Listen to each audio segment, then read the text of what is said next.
ধুর ধুর, ভালো লাগছে না, কিচ্ছু ভালো লাগছে না। কেন কেন ভালো লাগছে না জানাব?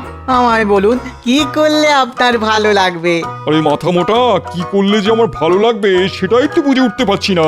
মনে হচ্ছে জীবনটা যেন পানসে পান্তা ভাত হয়ে গেছে। উত্তেজনা চাই উজির, উত্তেজনা। আমার মনে উত্তেজনা চাই, কিন্তু কিভাবে যে উত্তেজনা আসবে সেটাই বুঝতে পারছি না। একমাত্র যুদ্ধই আনতে পারে উত্তেজনা। না না না না না না না না না উজির, যুদ্ধ মানেই তো অনাবশ্যক অর্থ আর লক্ষ্য, তাই যুদ্ধ আর ভালো লাগে না। তাহলে একটা গানের আসর বসান। হ্যাঁ, বেনারস লখনৌ থেকে ভালো ভালো ওস্তাদকে ডেকে পাঠাই।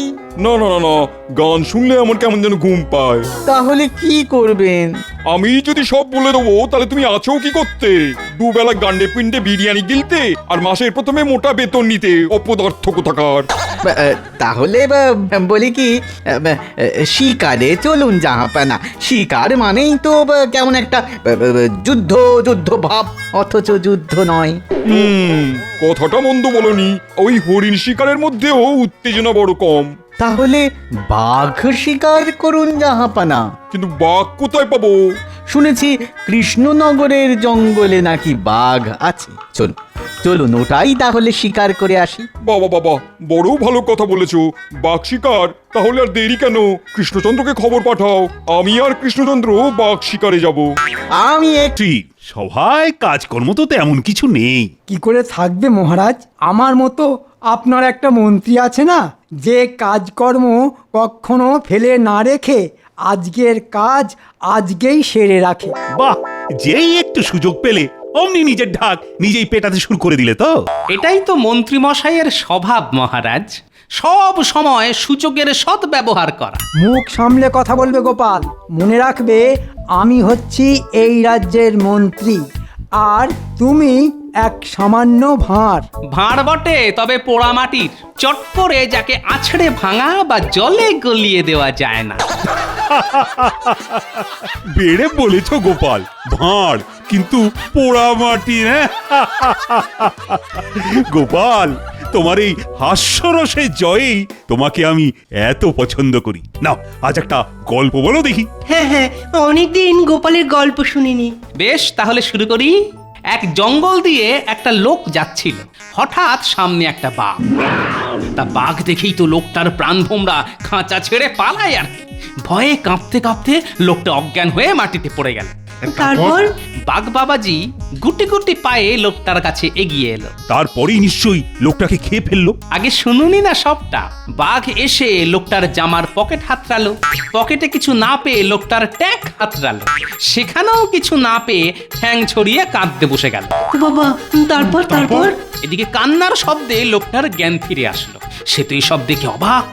বাঘকে পরিষ্কার মানুষের গলায় কাঁদতে দেখে জিজ্ঞেস করলো, কাঁদছো কেন ভাই? বাঘ বলল, আমি বাঘের পোশাক পরে জঙ্গলে মানুষদের ভয় দেখাই। মানুষ ভয় পেয়ে অজ্ঞান হয়ে গেলে আমি তার পকেট মেরে পালাই। কিন্তু আজ প্রায় 1 মাস হতে চললো, কোনো মানুষের পকেট থেকে আমি কানা কড়িটাও পাইনি, তাই মনের দুঃখে কাঁদছি। লোকটা বলল, তুমি তাহলে আসল বাঘ নও? বাঘ বলল, না ভাই, আমি ভেজাল বাঘ। এতদিন চালে ডালে তেলে ভেজাল শুনেছি, কিন্তু বাঘেতেও ভেজাল? আসলে যুগটা যে কলিযুগ মহারাজ।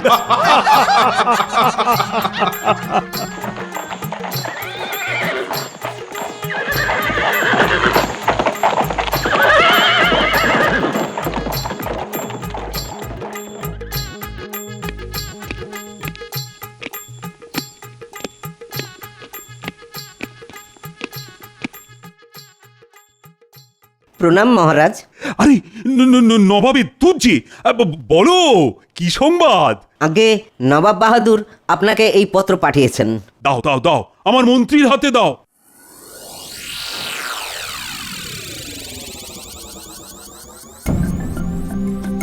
কৃষ্ণচন্দ্র, বহুদিন হয়ে গেল আমি কোনো শিকার করিনি। শুনেছি তোমার কৃষ্ণনগরের জঙ্গলে একটা বাঘ আছে। আগামী সপ্তাহে আমি আর তুমি ওই বাঘ শিকার করতে যাব। প্রয়োজনীয় ব্যবস্থা করে রেখো। আদেশ অনুসারে, মুর্শিদাবাদের নবাব। আমি তাহলে আসি মহারাজ। সর্বনাশ! নবাব বাহাদুরের মাথায় এ আবার কি খেয়াল চাপলো? ওহ, শেষমেশ হিংস্র বাঘ শিকার! কি আপদ রে বাবা! আর সব কিছুর মূলে এই গোপাল। কেন? জানো না, শয়তান আর বাঘের নাম করলেই তারা সঙ্গে সঙ্গে চলে আসে। কে বলেছিল তোমায় খামোকা বাঘের গল্প শোনাতে? যা বাবা, আমি তো আসল বাঘের গল্প শোনাইনি, আমি তো শোনালাম ভেজাল বাঘের গল্প। এই এসব বাজে কথা ছেড়ে এখন শিকারের বিষয় কি করা যায় সেই ব্যাপারে ভাবো। আমার মনে হয় বাঘ শিকারে না যাওয়াই ভালো। কেন? প্রথমত, আমাদের মহারাজ প্রাণী হত্যার বিরোধী। দ্বিতীয়ত, মহারাজ কিংবা নবাব বাহাদুর দুজনেরই বয়স হয়েছে, পারবেন হিংস্র বাঘ শিকার করতে। বাঘ শিকার করতে গিয়ে দুজনেই না আবার বাঘের শিকার হয়ে যান। কি সব আজে বাজে কথা বলছো গোপাল? মহারাজ বাঘের শিকার হয়ে যাবেন? শিকার হয়ে গেলে তো আমারই মঙ্গল। জানো যৌবনে মহারাজ কত বাঘ শিকার করেছেন, তাই না মহারাজ? হ্যাঁ, তা করেছি বটে, কিন্তু সে তো অল্প বয়সে। আমিও তো তাই বলছি মহারাজ, সোজা বাংলায় সে বয়সও নেই আর সে শক্তিও নেই। কিন্তু নবাব কি মানবেন? চেনো তোকে, একবার মাথায় কিছু চাপলে। চাপুক, ক্ষতি নেই, কিন্তু মাথা থেকে সেটা নামাবার চেষ্টা তো করতে হবে। কে নামাবে? তুমি? ফুহ, হুঁ, হাতি ঘোড়া গেল তোর, মশা বলে কত জল। টিপ্পনি কাটছেন কাটুন, তবে আমি মহারাজকে বাঘ শিকারে যেতে দেব না। তাতে তো নবাব খেপে গিয়ে ভয়ঙ্কর কিছু একটা করে বসতে পারেন গোপাল। অনুমতি পেলে আমি নিজে কাল মুর্শিদাবাদ গিয়ে নবাবকে বোঝাতে পারি মহারাজ। তুমি যাবে? তাহলে তাই যাও গোপাল। গোপাল যাচ্ছে যাক, তবে আমি বলছি শেষে শিব গর্তে বাঁদর না হয়ে যায়। মহারাজ নবাব খেপে গিয়ে শেষকালে আপনাকে কোনো কঠিন শাস্তি দিয়ে না বসেন। দেখা যাক তাহলে মহারাজ, কাল আমি মুর্শিদাবাদ যাই। যাও তাহলে, তবে খুব সাবধানে দেখো নবাব যেন চোটে না যান।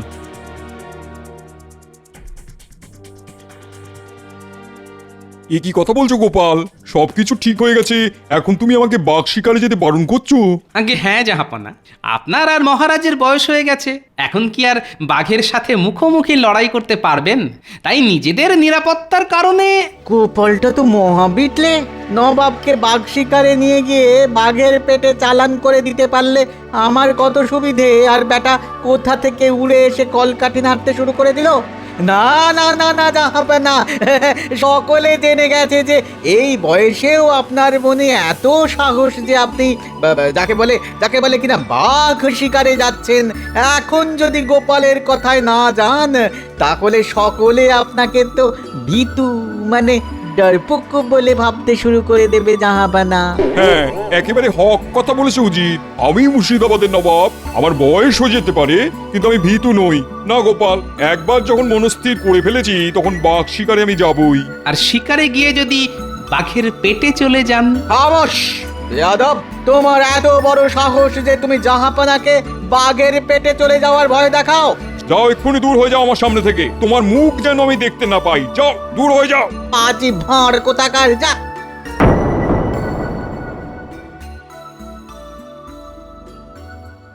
গোপাল এখনো মুর্শিদাবাদ থেকে ফিরল না।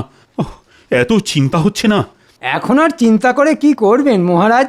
গোপালের মতো বাচালকে কখনোই নবাবের কাছে যেতে দেওয়া উচিত হয়নি।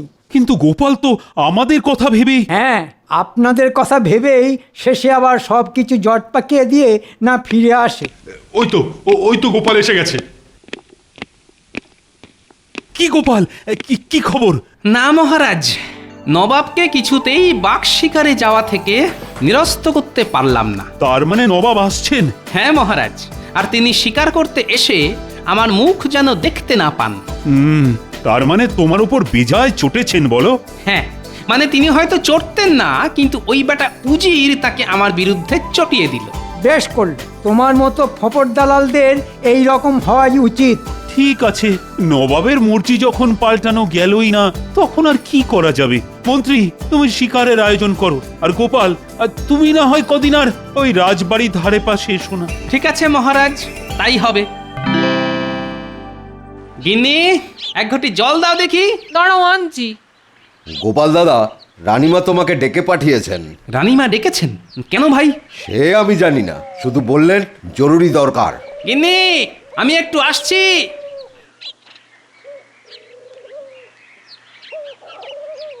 আসবো রানীমা। হ্যাঁ গোপাল, এসো। বলুন রানীমা, কেন এত জরুরি তলব? গোপাল, যেমন করে পারো এই এই বাঘ শিকারটা আটকাও।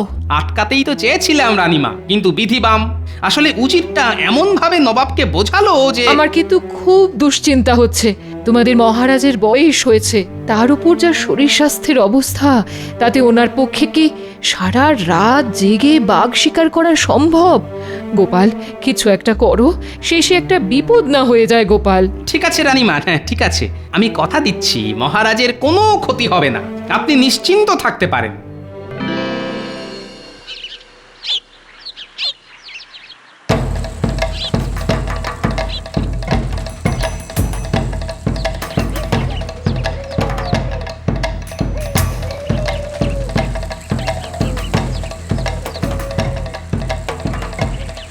আসুন আসুন জাহাপানা, আপনার পায়ের ধুলো পড়লো, ধন্য হয়ে গেল আমার কৃষ্ণনগর।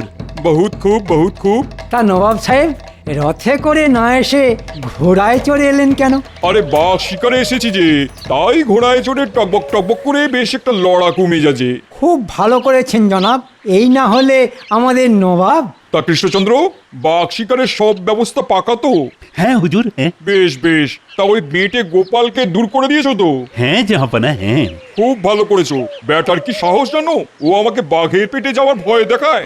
গোপাল তোমায় শুধু বাঘের পেটে যাবার ভয় দেখিয়েছে, আর আমি দেখাবো বাঘের পেটে যাওয়ার পথ। তারপর আমি বসবো ওই মুর্শিদাবাদের সিংহাসনে। মন্ত্রী, হ্যাঁ উজির সাহেব, বলুন। শিকারের প্রস্তুতি নিয়ে তোমার সঙ্গে কিছু কথা আছে আমার। রাতে একবার আমার সঙ্গে দেখা করো। ঠিক আছে ঠিক আছে, এখন অতিথিশালায় গিয়ে বিশ্রাম করুন, তারপর না হয় কথা হবে।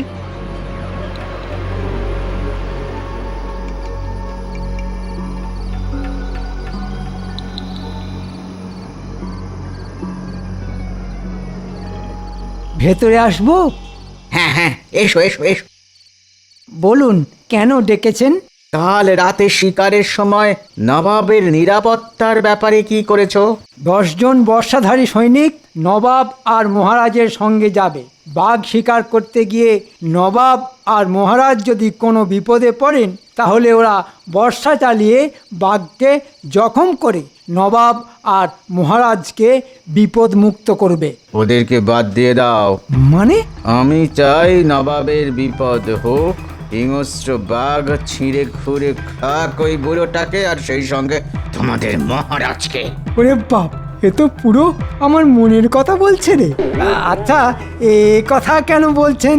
আমাদের নবাব আর তোমাদের মহারাজ বাঘের পিঠে চলে গেলে আমি বসবো মুর্শিদাবাদের সিংহাসনে, আর তোমাকে করব কৃষ্ণনগরের রাজা। উফ, আপনি পুরো আমার মনের কথাটা বলে দিয়েছেন। আরে আস্তে, এত জোরে কেউ কথা বলে? একটা কথা, বর্ষাধারী সৈনিক না হয় বাদ দিয়ে দিলাম, কিন্তু নবাব কি এটা মেনে নেবেন? সে দায়িত্ব আমার। নবাবকে এমন তাতিয়ে তুলবো যে শুধু বর্ষাধারী সৈনিক কেন, আমি তুমি কাউকেই শিকারে যাওয়ার সময় নবাব নেবেন না। তাহলে আমার অনুমানই ঠিক। এই জন্যই নবাবকে বাঘ শিকারে পাঠাবার জন্যে উজির ব্যাটার এত লাফালাফি। ঠিক আছে, দেখাচ্ছি তোমাদের। না, হাতে আর একেবারেই সময় নেই, যা করার আজ রাতের মধ্যেই সেরে ফেলতে হবে। কারিগর, ও কারিগর, বাড়ি আছো নাকি? কি ব্যাপার গোপাল? শোনো শোনো, আমাকে বাঁখারি আর কাগজের মণ্ড দিয়ে একটা প্রমাণ মাপের বাঘ তৈরি করে দিতে হবে। কাগজের বাঘ? হ্যাঁ, আর একটা চাকা লাগানো চ্যাটাইয়ের উপর সেটা এমন ভাবে বসিয়ে দেবে যে অন্ধকারে পেছন থেকে ঠেলে নিয়ে গেলে দেখে মনে হয় সত্যিকারের একটা বাঘ হেঁটে চলেছে। তা কবে দিতে হবে? কাল সন্ধেবেলা। এত তাড়াতাড়ি? এছাড়া আর উপায় নেই ভাই। ঠিক আছে করে দেবো, তবে মজুরি একটু বেশি পড়বে। এই নাও এখন এটা রাখো, বাকিটা মহারাজ তোমায় দিয়ে দেবেন, তবে খুব গোপন করবে। কাগজের বাঘের ব্যাপারটা যেন কেউ জানতে না পারে। আপনি নিশ্চিন্ত থাকুন।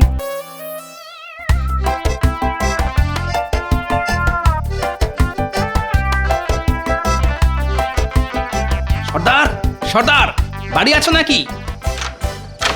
গোপাল দাদা যে এ তো রাত্রিরে আমার ঘরে কেন বটে? আচ্ছা সর্দার, ওই মানুষ খেকো বাঘটাকে কি আজকাল জঙ্গলে দেখতে পাওয়া যায়? কখনো সুখনে দেখতে পাওয়া যায় বটে। একটা কাজ করতে হবে তোমায়। কি কাম করতে হবে? ওই যে তোমরা যেভাবে জঙ্গলে জোরে জোরে আওয়াজ করে জঙ্গল থেকে বাঘ তাড়াও, সেইভাবে লোকজন নিয়ে আওয়াজ করে কাল সন্ধেবেলা জঙ্গল থেকে ওই বাঘটাকে তাড়িয়ে দিতে হবে। কি পারবে তো? হ্যাঁ, খুব পারবো বটে। এই নাও, এই টাকাটা রাখো, বাকিটা মহারাজ দেবেন। আমি তাহলে আসি সর্দার। তাহলে বাঘ শিকারে যাচ্ছই? এছাড়া আর উপায় কি বলো? কি জানি কি আছে কপালে। আচ্ছা তোমার সঙ্গে দেহরক্ষী যাচ্ছে তো? হ্যাঁ, 10 জন সুদক্ষ বর্ষাধারী সৈনিক। তাও খানিকটা রক্ষে। ওদিকে গোপাল যে কি করছে কে জানে। সব আয়োজন সম্পূর্ণ, সন্ধে নেমে আসছে, এবার তো আপনাদের যাত্রা শুরু করতে হয়। হ্যাঁ, আমি তৈরি হচ্ছি, তুমি গিয়ে নবাবকে তৈরি হতে বলো।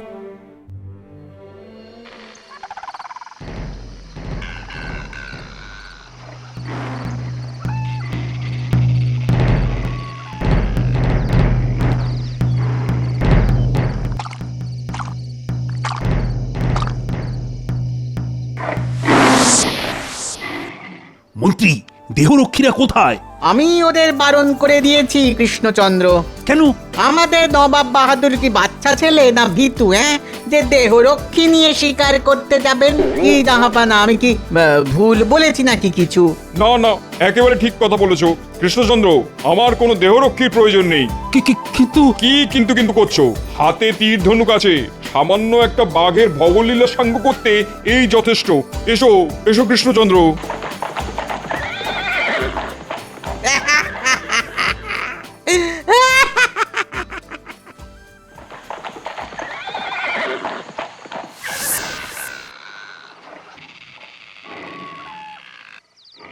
কি হে কৃষ্ণচন্দ্র, অনেকক্ষণ তো কেটে গেল, তা তোমার বাঘের তো দেখা নেই। সে কি জঙ্গল ছেড়ে পালিয়ে গেল নাকি?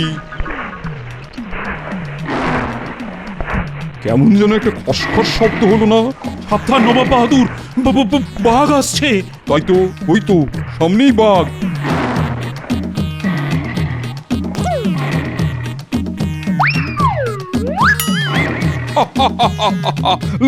লেগেছে, বাঘের গায়ে তীর লেগেছে। এবার বাঘ বাবাজি হবে কাত। বাঘ মনে হয় মরেনি জাহাপনা। দেখুন, কেমন আমাদের দিকে এগিয়ে আসছে। তাই তো, এ তো দেখছি আমাদের দিকে আসছে। মারো কৃষ্ণচন্দ্র, আর বাঘের কপাল লক্ষ্য করে তীর মারো। তীর ফসকালে তো অপদার্থ। দাঁড়াও, আমি মারছি।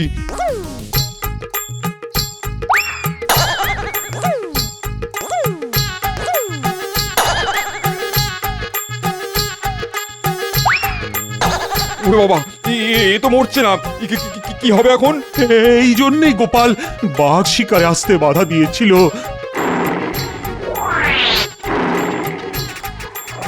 আল্লাহ, সামনে বাঘ, আবার মাচার তলাতেও বাঘ।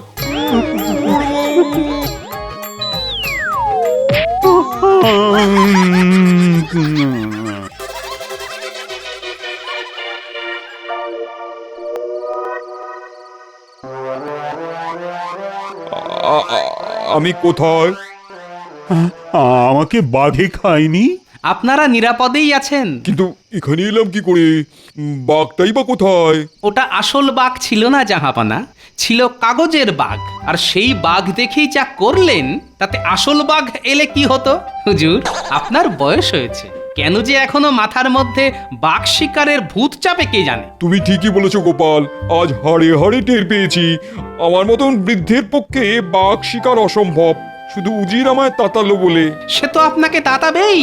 আপনাকে তাতিয়ে বাঘের মুখে ফেলে দিলে তার যে অনেক লাভ। কিরকম? সেটা কাল রাজসভায় গেলেই বুঝতে পারবেন। নিন, এখন বিশ্রাম করুন। শোনো, আর শোক প্রকাশ করে লাভ নেই। আমার নবাব আর তোমাদের মহারাজ দুজনেই বাঘের পেটে চলে গেছে, কিন্তু রাজকাজ তো আর আটকে থাকবে না। তাই আজ থেকে আমি মুর্শিদাবাদের নবাব, আর আমার স্নেহধন্য মন্ত্রীকে আমি কৃষ্ণনগরের মহারাজ বলে ঘোষণা করছি। তোমার ঘোষণার পিন্ডি চটকাচ্ছি হতচ্ছাড়া। এই জন্যই তুমি আমাকে বাঘ শিকারের জন্য তাতিয়েছিলে, এই জন্যই তুমি আমাকে দেহরক্ষী নিয়ে যেতে দাওনি। কি ভেবেছিলে আমাদের বাঘে খাবে আর তোমরা হবে নবাব আর রাজা? ভাগ্যিস গোপাল ছিল তাই প্রাণে বাঁচলাম। এই নাও গোপাল তোমার পুরস্কার। আর তুমি চলো মুর্শিদাবাদে, কি করে তোমার ছাল ছাড়িয়ে ডুগডুগি বাজাতে হয় সেটা দেখাবো। ছেড়ে দিন, ছেড়ে দিন জাহাপনা, ছেড়ে দিন, আর কোনো দিন হবে না, আর কোনো দিন হবে না। কানটা বোধহয় চিড়ে গেল, কোনো দিন হবে না, আর কোনো মন্ত্রী, বলুন মহারাজ। আজ রাতে তুমি একা ওই জঙ্গলে বাঘ শিকার করতে যাবে। আজ আর কোনো কাগজের বাঘ থাকবে না। তোমাকে খেতে যে আসবে সে আসল বাঘ। ওরে বাবা রে, ওরে বাবা রে।